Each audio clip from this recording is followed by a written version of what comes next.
Give me dull times, give me sunshine, give me uninteresting times, any day of the week. And what did I say to you yesterday? As if to prove the point that we would barely have finished ranting and raving about the absurdity of a board of peace populated by war criminals and genocide apologists, and then the next thing would come along that we were going to get angry about, animated by, and we'd start talking about that as well. But you have to. I realise this. You absolutely have to. You can't stop. If you stop, it becomes even more normalised than it is already. In this country now, do you know, I've resisted the urge to turn to our favourite unhinged columnist this morning, because I can't wait to see. I thought I'd do it live with you. We'll open up the Daily Mail and see what Dick Littlejohn has to say about Donald Trump essentially dancing on the graves of our war dead. Because as his biggest cheerleader in the UK media, presumably this is the moment that he acknowledges the gravity of his error. Because right-wing columnists like nothing more, and indeed right-wing broadcasters like nothing more than to trumpet their admiration for and support of our military. You know, it is the absolute gospel truth that they bow to nobody in their patriotic fervour for supporting our boys, particularly when there are some immigrants to moan about and you can pretend that you care about homeless veterans. So you know and I know that these people are so honest and clear in their commitment to the military that I cannot wait to see what they have had to say about what Donald Trump did yesterday. But I should probably apologise first, because you may not know. And if you don't know, I'm sorry. I'm sorry because it's gross. If you lost somebody in Afghanistan particularly, but any really member of the military in your family or a friend, then you will find it even more hideous than the rest of us do. But the reason why I apologise is because we're already breaking our rule. Or are we? I don't know, because you can't not talk about it. But we are part of the problem that we described yesterday. We're moving on to the next thing. Perfectly possible that they will too. This ludicrous board of peace. You know what he's already done? He's already told Mark Carney, you can't be in it anyway. So Mark Carney doesn't want to be in it. So Donald Trump has sent him a public message saying you can't be in it. I don't know how old you are, but when you were 13, you probably had a mate who got dumped and insisted that he'd actually done the dumping. Do you remember? She didn't dump me, I dumped her. That's the sort of behaviour you might expect from a 13-year-old boy. The President of the United States is now doing exactly the same thing in the context of geopolitics, saying to somebody who has dumped him, you didn't dump me, I dumped you. So, I mean, it's beyond pathetic, but here we are. Here we are. Have a listen. I mean, it needs a little bit of context, perhaps. For example, Article 5 of NATO has only been triggered once. It was triggered by the United States of America after the Twin Towers attack, and it meant that their NATO allies joined them in Afghanistan, something we may talk about a little later. I don't fully understand the relationship that the average member of our military has with our country's NATO commitments. It's something I found myself thinking about this morning and being a little bit fascinated by in advance of the things that you are going to tell me. It's true, I think, that we are the second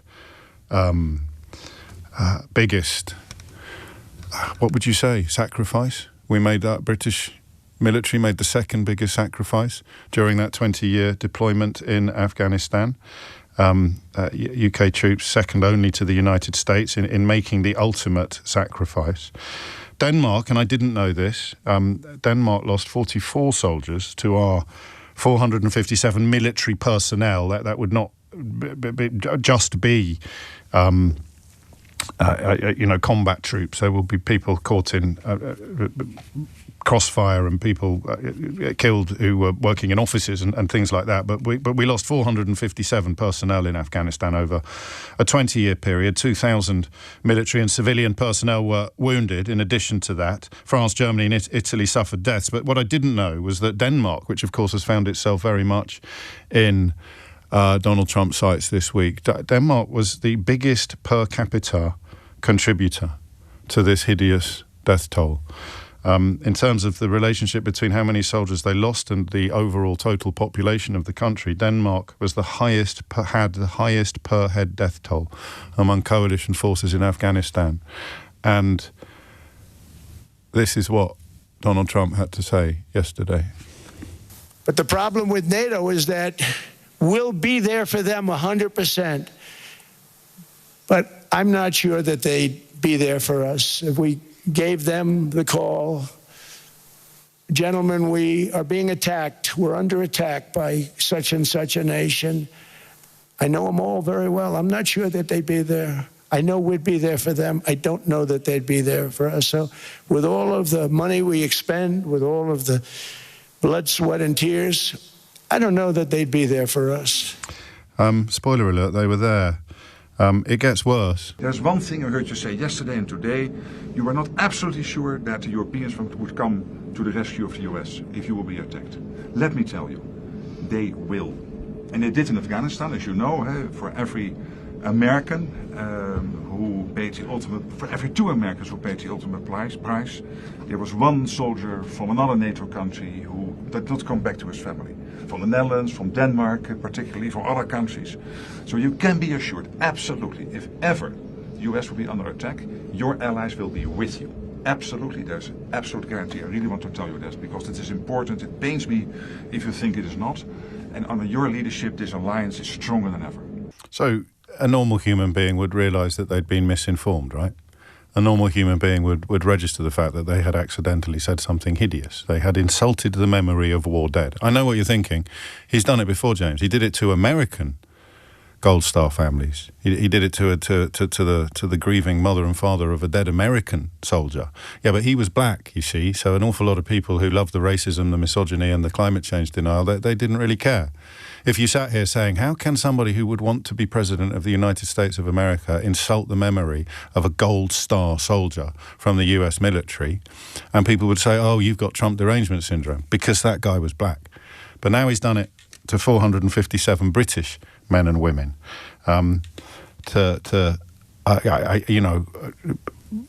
of the armies and the military services of other allies as well, as Mark Rutte, the head of NATO, explained to Donald Trump there. So Donald Trump would change his tune, right? And if he were to, for example, pop up on Fox News a few minutes later to be interviewed, he wouldn't dare, or he wouldn't dream. No normal human being would dream of not just failing to retreat from the previously established position, but to actually go further into the horrific sacrifice, maligning lies. I've always said, will they be there if we ever needed them? And that's really the ultimate test, and I'm not sure of that. I know that we would have been there, or we would be there, but will they be there? And let's hope that that never happens. We've never needed them. We have never really asked anything of them. You know, they'll say they sent some troops to Afghanistan or this or that, and they did. They stayed a little off the front lines. But we've been very good to Europe and to many other countries. And, you know, now under my administration, that began because we had a very successful first term. That began then, but it has to be a two-way street. He's so thick, isn't he? I mean, he's so hideously ignorant. Not in a conventional sense. Obviously, he possesses some diabolical genius. Otherwise, he wouldn't have risen to the top of the power pyramid of the Western world. But he's so stupid. He's so proud of his stupidity. He's too stupid to realise how stupid he is, which, as Dunning-Kruger explained a few years ago, can be something of a superpower. But that you heard correctly. You may, as a military family, be hearing this for the first time. The President of the United States of America has described our contribution to the 20-year deployment in Afghanistan as involving staying away from the front lines and not really helping. And I don't know if you can tell from my voice. What do you do with this?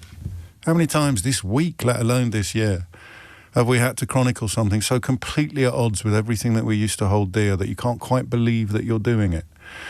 I don't even know how we do this. Do we say, is this the worst thing he's ever done? Is this the worst thing he's ever done? In the context of the so-called special relationship, in the context of NATO membership, in the context of Article 5, in the context of losing your life in the service of, as it was during that 20-year deployment, Queen and country.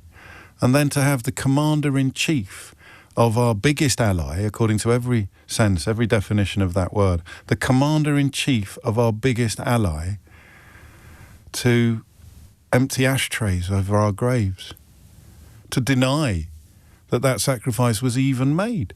I don't feel angry. I feel a bit...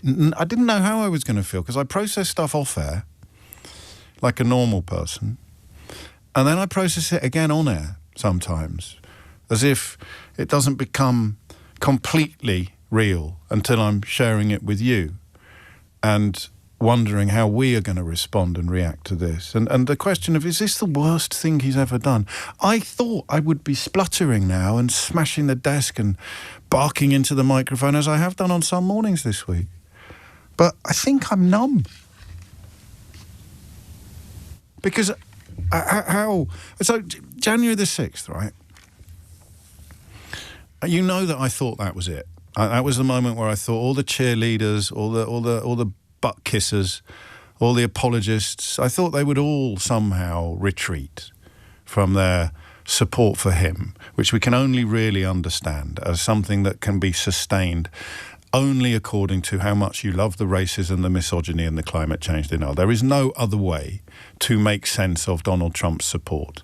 They love the racism, they love the misogyny, they love the climate change denial in unequal proportion. For every Donald Trump apologist, whether they are writing columns in UK newspapers or whether they are sitting in his cabinet or whether they're voting for him, the way that you can close your eyes to the hideousness is because you love the hideousness. I've got an example for you later this programme that provides, the most unimaginably powerful proof that the cruelty is the point.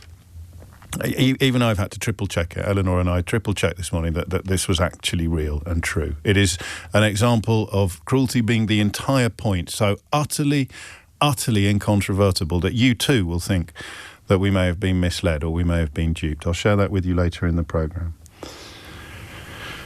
But I thought on January the 6th that it would be the moment of absolute unity. Everybody would come together.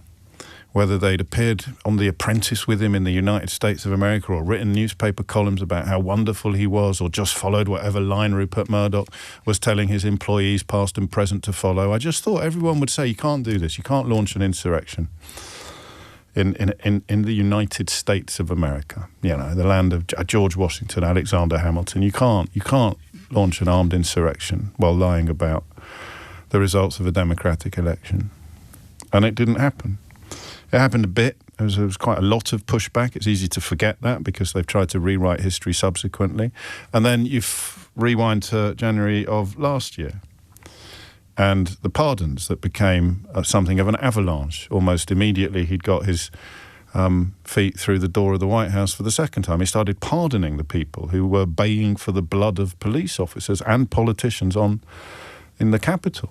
And you thought then, well, surely now, how seductive can the lure of racism, misogyny and climate change denial really be? How addictive and intoxicating can those three anomalies, how can they, because if you don't suffer from this condition, you've got no idea what it's like. I love the racism. I don't really care about the racism, but I love the misogyny. The sooner women are back in their place, not allowed to have sexual autonomy, staying at home, looking after that, the sooner women are back in their 19th century roles, then the better for all concerned. And then, of course, the climate change denial, which is the most commercially driven element of it all. But those three things give you the ability to look the other way, the ability to sit comfortably with it. And here we are now, with him actually insulting the war dead. And I don't know. I don't know what you do. Getting angry doesn't achieve anything. Explaining it all, repeating it all, looking the other way. I mean, it is absolutely extraordinary. I'm going to play you that clip again because you could be forgiven for not quite believing your ears. The Commander-in-Chief of the United States of America, the country that triggered Article 5 of NATO and saw allies joining them in their 20-year deployment in Afghanistan and in the case of hundreds of troops and other personnel making the ultimate sacrifice, giving their lives on battlefields and elsewhere in support of their alliance with NATO and in support of the United States of America. And their commander-in-chief just said this. I've always said, will they be there if we ever needed them? And that's really the ultimate test. And I'm not sure of that. I know that we would have been there or we would be there. But will they be there? And let's hope that that never happens. We've never needed them. We have never really asked anything of them. You know, they'll say they sent some troops to Afghanistan or this or that. And they did. They stayed a little back, a little off the front lines. But we've been very good to Europe and to many other countries.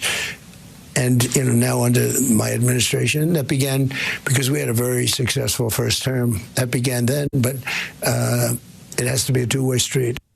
Do you think Putin told him that? Where on earth would the President of the United States of America get the idea that NATO allies somehow held back from the front line? Where would he get that idea from? Do you think Vladimir Putin told him that? You can spot the traitors in our midst by the way they talk about NATO. Oh, by the way, I've got Nigel Farage's statement on this subject for you just in a few moments, his condemnation of Donald Trump, because obviously a massive patriot like Nigel Farage would have a lot to say about this. So I'll play that for you shortly. But where would he get this idea that the NATO allies in Afghanistan had been less than committed to the cause? I honestly don't think he could have made it up himself, could he? Somebody has told him this, and it's unlikely to be anybody involved in the military. It's unlikely to be anybody American. I honestly think that the best case scenario, that the Occam's razor resolution to this issue is that Vladimir Putin told him this, knowing what an idiot he is, that he would believe it if it suited him to pretend or indeed to believe it. The question, obviously, and I don't always like obvious questions, but some days it would be remiss of me to ask you any other, is how you respond to this, particularly as a military family, particularly if, and God forbid, I don't even know if I want to encourage you to ring in if you did lose someone, but if you want to talk to me about how you respond to this extraordinary moment, because it is, and that's the thing you have to hang on to. That's where you have to resist the numbness, because it is a beyond comprehension moment. It's a moment of unutterable horror. It really is. We need to keep reminding each other of that. You know, probably even now it's time to stop mocking the hideous characters who used Trump derangement syndrome as an insult or tried to. We need to focus on how utterly awful these moments are, because you know, the really, really bad stuff, that 5-year-old boy who was captured, kidnapped, call it what you will, by ICE. Happily, that has received rather more coverage since I told you about it yesterday and pointed out that it fits almost entirely with Anne Frank's description of what was happening in Amsterdam during the actual Holocaust. You know, the rounding up of people. Terrible things are happening outside, she wrote. Children are coming home from school to find their parents gone. That literally happened in Minneapolis this week. So you can't become numb. You can't become normalized. You can't become complacent just because the thing that happened yesterday was gross. You can't let it dilute the grossness of what happened today. And that's why I'm going to hand over to you in a minute and just ask you to tell me, just straight up, traditional radio phone-in response to what you have just heard from the powerful man in the world, from the Commander-in-Chief of the United States of America, from the successor to the Commander-in-Chief that triggered Article 5 of NATO and called upon British, Danish, French, German troops to join them in Afghanistan and in hundreds and hundreds of cases to make the ultimate sacrifice, to die in pursuit of a military goal set by the United States of America, and now to have the Commander-in-Chief say they didn't really do anything. I actually feel sick. They didn't really do anything. They didn't really go to the front line. Remember the footage of Prince Harry giving an interview, I think, to the BBC, and the alarm goes off at Camp Bastion and he's out of there. like a rat up a drain pipe. No questions, no apologies, no nothing. Takes off the microphone, sprints, runs. Be interesting to see how all the columnists who have given Prince Harry a hard time over the last few years will be ranting. I know they will, because they have to, right? The pages that will have been written to when we finally get around to having a look at what Dick Littlejohn has had to say about this in the Daily Mail today, you're going to be able to warm your hands from 100 feet away at the scale of his anger and his horror at what his previous hero, Donald Trump, has done to the memories of Britain's war dead.